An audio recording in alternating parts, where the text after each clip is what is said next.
Click, click, boom. What's going on, faithfuls? The Nothing But Niners crew is back. And guys, it's episode 22 of More Midnight Madness. I'm your guy, 49ers Mike _NFL. To my right is my guy, Brian. He is Stater _Niner. Brian, what's going on with you today, man? All right, another day. You know, I had a day off because of the holiday, well, the observed holiday, and go back to work tomorrow. But yeah, it was nice to have an extra day off, extra long weekend. I like it, man. I like it. We're going to start the show by popping up the picture of the formalities there. And listen, you guys are going to have to deal with me a little bit tonight. I have come down with something. I'm all congested. My throat is sore.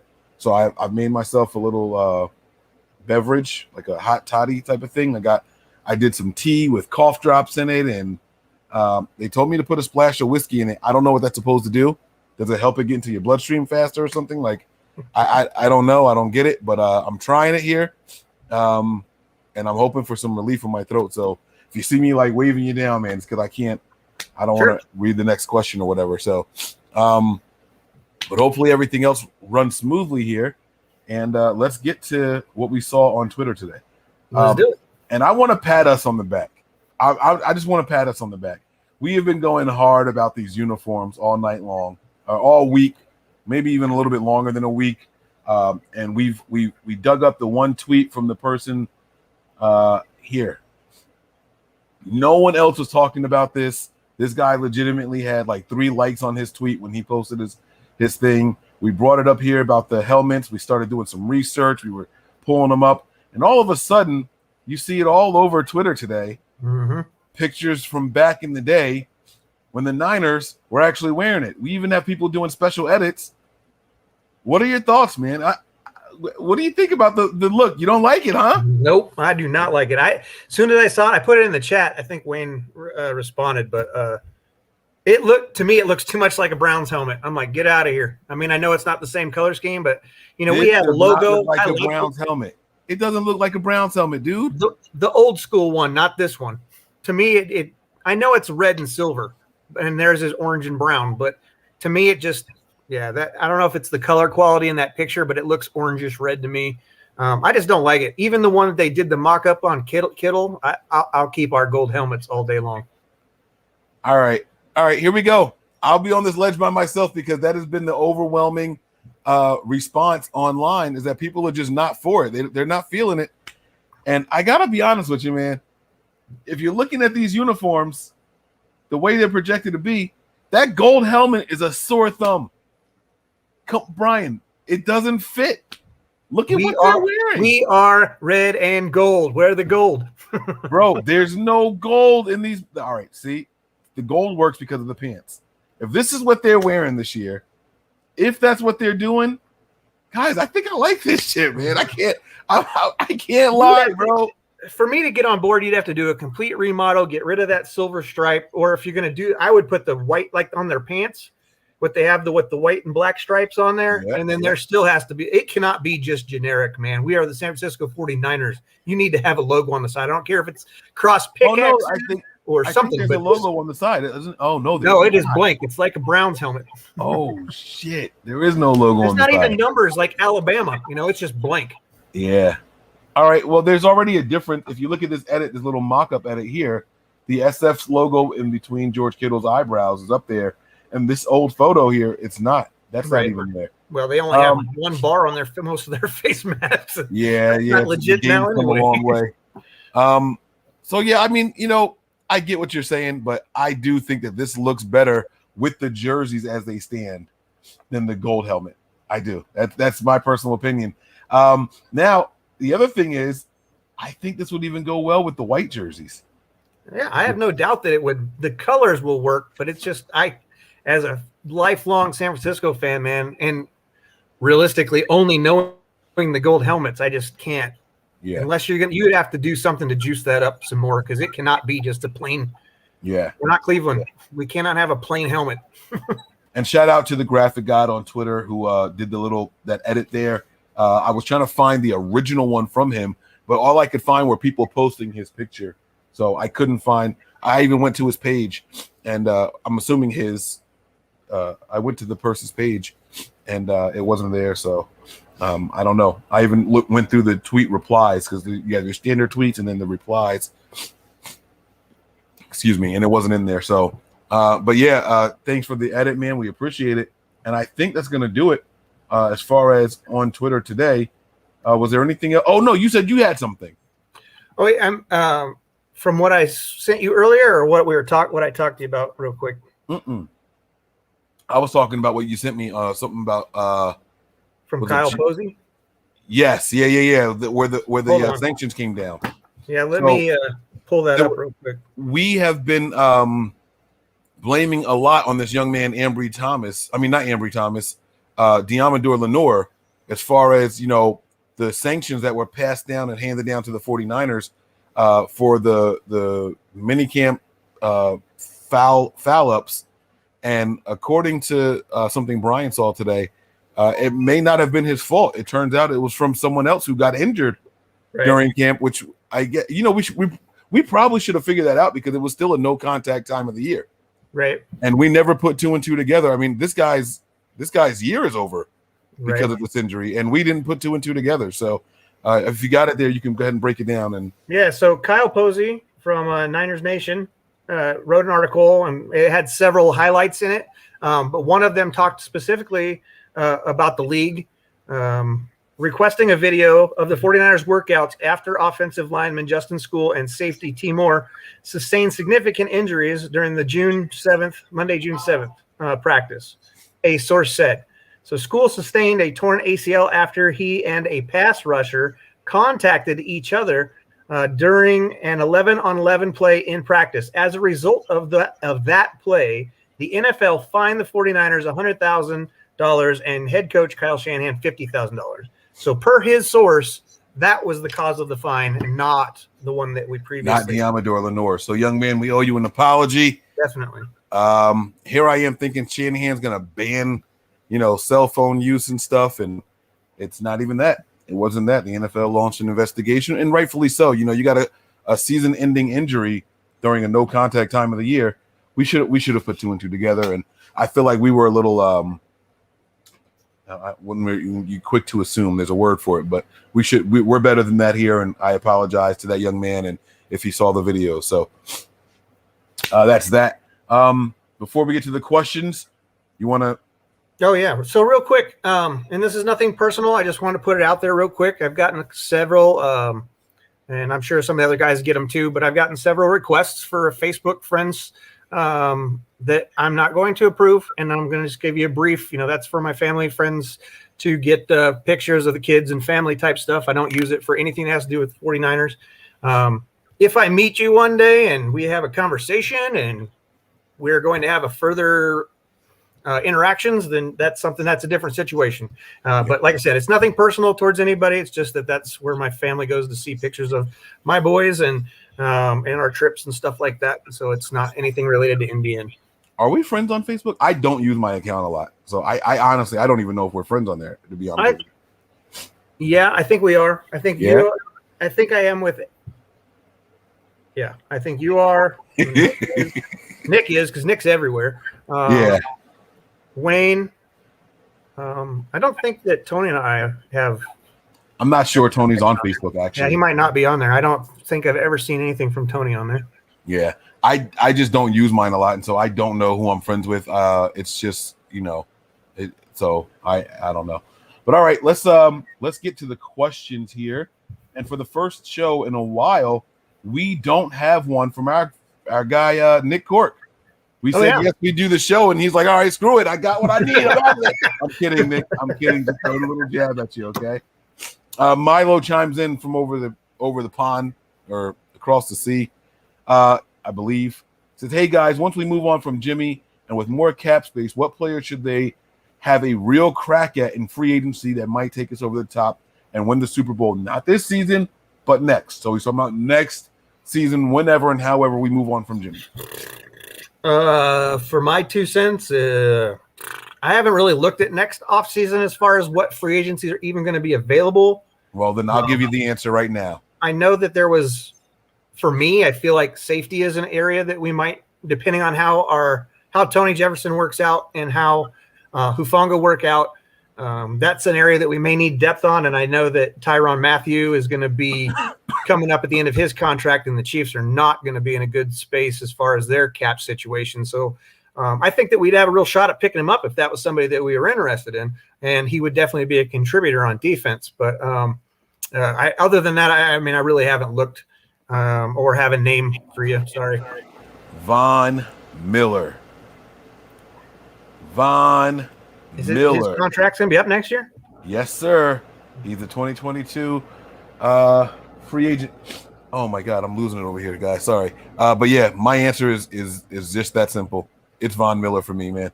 If we can go out there and get another guy like him to come in here and be a part of this rotation, I don't know what the future holds for other people, but yeah, I'm going with him. Did you know Devontae Adams is 30 years old? I did not. He feels a lot younger than that, but he's going to be a free agent next year as well. He does feel younger than that. Chris Godwin.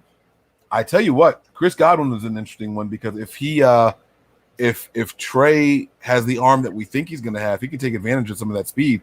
I know a lot of people have been saying, "Oh, we need that. But there you go. Chris Godwin was only 26 years old, so that'll be something that'll be fun to watch. Let me see. Is there anyone else out there that I think might maybe be worth getting? I guess I could pull up next year's free agents. No, it's all right. But the top of my list though is Von Miller. I know he's 33 years old, but there's just something about that kid that I what was the injury he's coming off of? Oh shit, I don't remember. Von Miller injury. So yeah, I mean that would be depending on how his year goes, I think. But they said they don't see any slowing down in him. This was 2 days ago. I know he had COVID at one point and he was asthmatic, so it was a big deal. Right. It doesn't say anything. Broncos don't see Von Miller slowing. It was an ankle injury that ended the season. Ankle injury. So good call. All right. You catch that? You good? Yeah. All right. Danny Albright says, were John Madden and Pat Summerall the best commentators? So when I read this question, I originally thought he meant on the game Madden football, but he meant in general, like actually calling the games. Right. And so I think we owe it to him to answer for television purposes only, because the radio was something different. They didn't do that. It was different broadcasters for local teams. So, I don't know. I mean, John Madden always had some. I mean, because he was a coach, so he always had colorful language to throw out there on different plays. You know, they assimilated a lot of that into the video games. So it was always fun and entertaining to listen to him and Pat. I don't know that I would say they're the best. I can definitely guarantee they're better than listening to Chris Collinsworth, because I would rather shove something in my ear every time I hear his voice. But I don't know that I would say they're the best, but then I can't actually turn around and tell you who I think the best are either. So, but they were entertaining, and that's, commentators should be able to color the game for you, in a way that keeps the watcher engaged, because there's so many timeouts and TV this or whatever. But I think that I'm going to take the easy answer because it's like the newest one, but Tony Romo has been doing a phenomenal job lately. And I figured out what it is I like about Tony Romo. The way he breaks down the play and diagnosis, it's like, duh. Like, doesn't everybody see this? Right. Like, oh, you know what's coming. This is it. This is it right here. Like, he taught, and I'm like, bitch, I don't see that. Like, don't talk down to me as you're educating me. And then like he explains it in a way that it sounds like everybody should see it, everybody should know it. Right. And as he's explaining, it's like, yeah, I see what you're talking about. But I do enjoy that. I do enjoy it though. So I like Tony Romo, and whoever they decide to pair him with. I know he just got a new contract extension, so I'm not sure if his partners are changing or what. But DJ Malone, I think we hurt his feelings here. You can read this one. Seeing as how food questions are now taboo. Nobody said they were taboo. We just got a lot of them. What's your favorite position in football, not including QB? Can you guys explain the difference between Mike Will and Sam linebackers? All right. Because I played running back in high school, I've always been a fan of the running back position.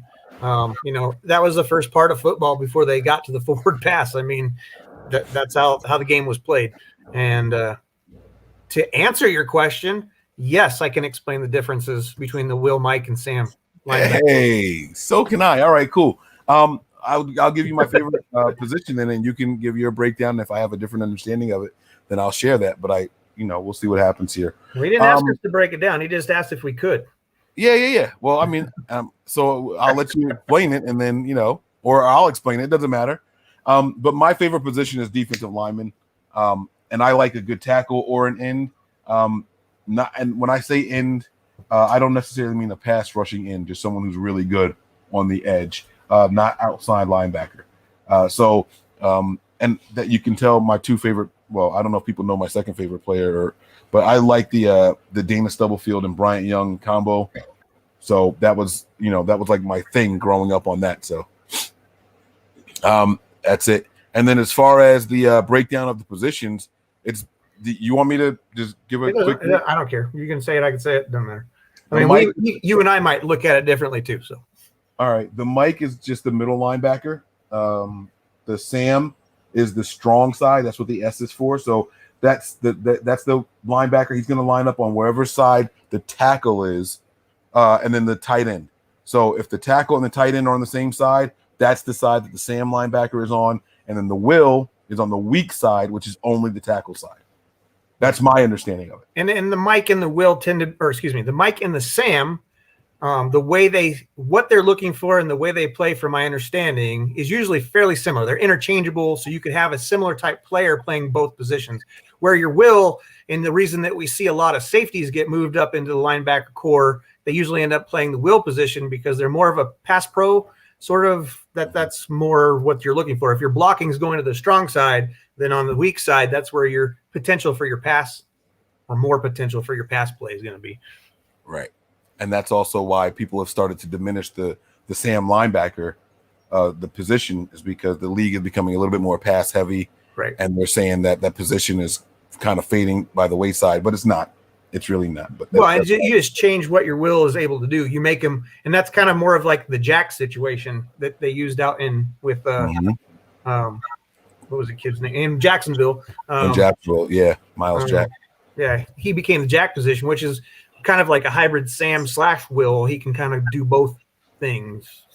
All right, but yeah, keep the food coming, questions coming, DJ, because we would feel like something was wrong if you didn't. All right. Always Faithful says, okay, guys, which side of the ball will make a more impact all season, offense or defense, if all are healthy? So I like this question, man. This is a good question. It's a good question. Holy shit. I believe in that old adage that defenses win championships. And if everybody can stay healthy, I think that the defense has more of an impact because they're able to disrupt the offense on the other side of the ball. And so that's where I'm at. I think that this defense is the more impactful side. Yes, we have to score and we have to utilize our talents with our skill positions, but I think that it comes down to what we're able to do on defense. I love your answer, and I agree with everything you said. I'm just going to disagree for the sake of disagreeing and for nothing else. I'll go with the offense, but I do believe what you said is right. But with Kyle Shanahan giving up what he gave up, not picking any more wide receivers, and yet drafting 2 more running backs, offensive linemen, I think that they're ramping up on the offensive side of the ball for a reason. And they also like what they see. I think there could be an explosion here from the offense this year. Even, I don't know whether it be with Jimmy or without Jimmy. I don't care. I think that we see a different aspect of this offense, and they really take a step forward this year. And taking a step forward for this offense, which has been through so many different quarterbacks and all, that's saying a lot, because they've still been, for the most part, in the top 15 of most offensive categories, and that's with the turnstile at the quarterback position. So it's really exciting. All right, where were you when 9/11 happened? This is very random, but all right, let's do it. I was stationed in DC and was immediately released to go to the Pentagon. All right. I was the next 3 weeks. I was at home. I remember watching the second tower get hit on the news live, and my dumbass thought it was an instant replay.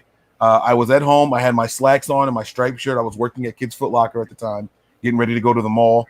I was catching the bus back then, and my buddy and I are on the phone talking about the accident that happened in New York with the plane. Now, the first report, I don't know if you remember, the first report was that a private plane flew into it.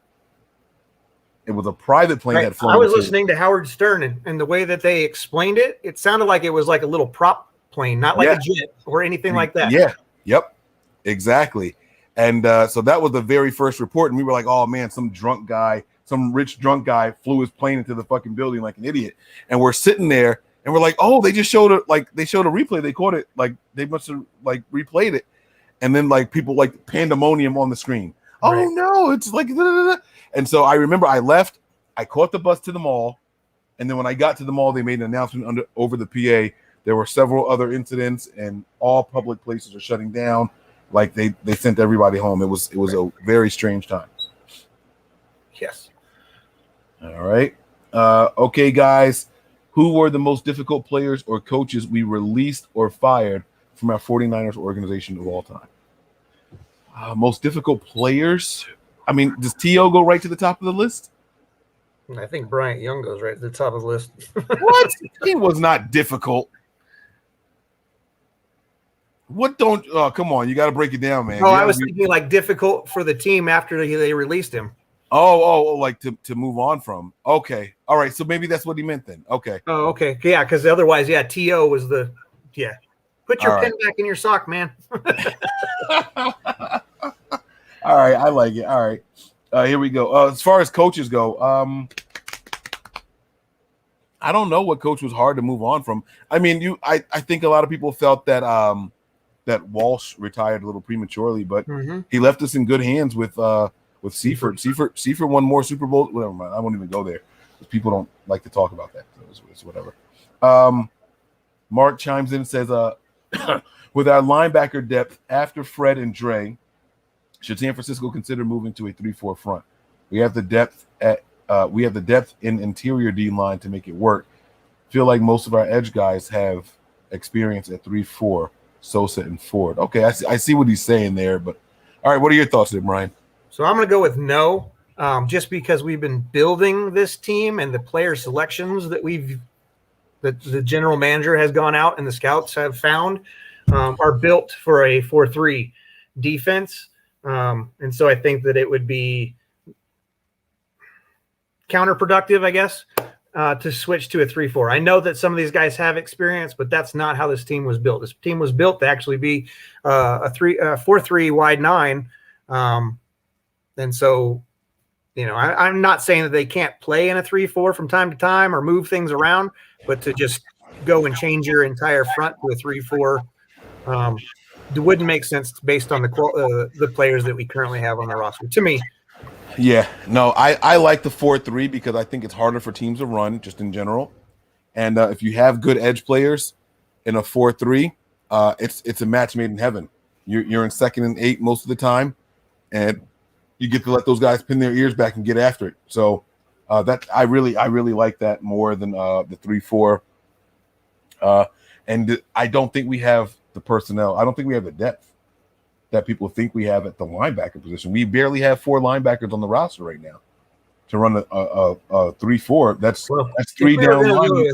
3-4, then that Sosa going to be rolling back into the linebacker position, right? But that doesn't. I just don't think that we should be trying to do that anytime soon. Well, that's what I'm saying. I don't think this team was built to be a 3-4 front. I think it's built to be a 4-3 front, right? With the ability to interchange, but not to stay a 3-4 front all the time. Yeah, it's just not the way that the players they selected and their talents do not best suit that, I guess would be the best way to say it. Yeah. Do you think they should bulldoze Levi's and get back to San Francisco? This has actually been a question on the mind of a lot of people. They think there's a curse and all that. And well, you go first. You can give your answer here. Let's see what you think. I have never been into Levi's Stadium. I've been in the parking lot, but never been into the stadium, so I don't know how they equate. I went to Candlestick before they tore it down. Would I love it if they were back in San Francisco? Yes. But, financially that's never going to happen. If I had my way, then sure. But I just don't foresee that happening. All right. Okay. I'm going to say no. I am a superstitious person when it comes to sports, even for sports that I'm not vested in. I'll watch a basketball game and they'll say, this guy has made his last 12 free throws. I'm like, oh, he's going to brick it. Here it comes. You can bet your money on it. Like I'm that kind of superstitious, right? But there comes like, I don't believe in curses. Like, screw you. I'm going to defy that. Like, I look at curses as a challenge. So it's weird that I'm superstitious, but I also I'm anti-negative stuff when it comes to my favorite teams. Like I want to bowl through that. So no, I say no. We got to fight through it and make you all know we made it to the damn Super Bowl, guys. Like how long can we say it's a curse? Like we made it to the Super Bowl. So come on, man. Like I don't like being the San Francisco 49ers playing in Santa Clara. Oh, come on. I'm a Jersey guy, bro. There's 2 New York teams that don't play in New York. I still don't understand that either. So, I mean, like I get it. I guess from the outside perspective, but I'm also used to it because of where I am. You know what I'm saying? So, let's see what else we got here. Let's see if we can run through some of these quickly. Sac 916. Oh, Sacramento in the house. How long are deployments in submarines? It depends on what type of submarine and what kind of mission you're on. So it can be anywhere from a month to 9 months. They can do back-to-back deployments. Just have to have an intermittent stop to get more food. And everything else is classified. Well, I mean, you can see all that stuff anywhere. I mean, it's submarines can stay underneath the water until they run out of. The only thing that holds you back is food, because you can make everything else basically. All right, this one says, "What are we, Alabama?" So apparently he didn't like the red helmets. Like the jerseys either. All right, 2 alternate universes. One team starts Jimmy all year, the other starts Trey all year. Which team ends with more wins? And they're the rest. If the rest of the squad is exactly the same, I will still stick to my guns and tell you that Jimmy's going to win more games than Trey will win this year. I don't know if I agree with that. I think, all right, so my issue is that he's been out of football for a year. Don't play devil's advocate with me now. No, I agree with that part, right? I think Trey starts out very slow. However, I think Jimmy gets caught up to the latter half of the year, if that makes any sense. Sure. And so that's what I'm struggling with. I think I'm going to go with Jimmy, but not by much. Maybe by a game or 2. I think Trey can hit his stride and start going on like a little hot streak at the end, while I think Jimmy gets figured out and teams start stacking the box and playing to his weaknesses and deficiencies more. So I'm answering the question. I'm going to go with Jimmy because I think we can start hotter, but I think Trey would finish stronger. Okay. And you want to finish stronger going into the end of the season. No, I agree. I think that there's going to be more of a learning curve than people want to give Trey not credit for, but to just say that he's good. A lot of people don't want to admit that because he was a first round pick that we traded up for, that he's going to need more. Yeah, you can have the full install, but that doesn't mean you master the system. And Jimmy has had more reps in Kyle's system than Trey has, so that's why I lean that direction. Absolutely. Obviously, we're moving on from him after this season, and Trey better be able to roll because he's got high expectations. Yes, sir. All right, here. How about you take this one while I go on mute really quick? Okay, guys. From my second question, who were our exciting players or coaches that we've hired from our 49ers organization of all time that we've hired from? Okay, did I read that right?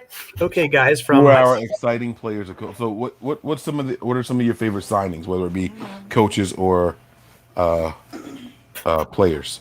To the organization. Well, I did like Katie. I do like Wes Welker. Obviously, our D-line coach has been awesome. And then as far as players go, I mean, who could not be excited about a 5th-round Kittle that turns into the guy he is? We had no idea that was going to happen. Yeah. I was ecstatic about Kyle Shanahan.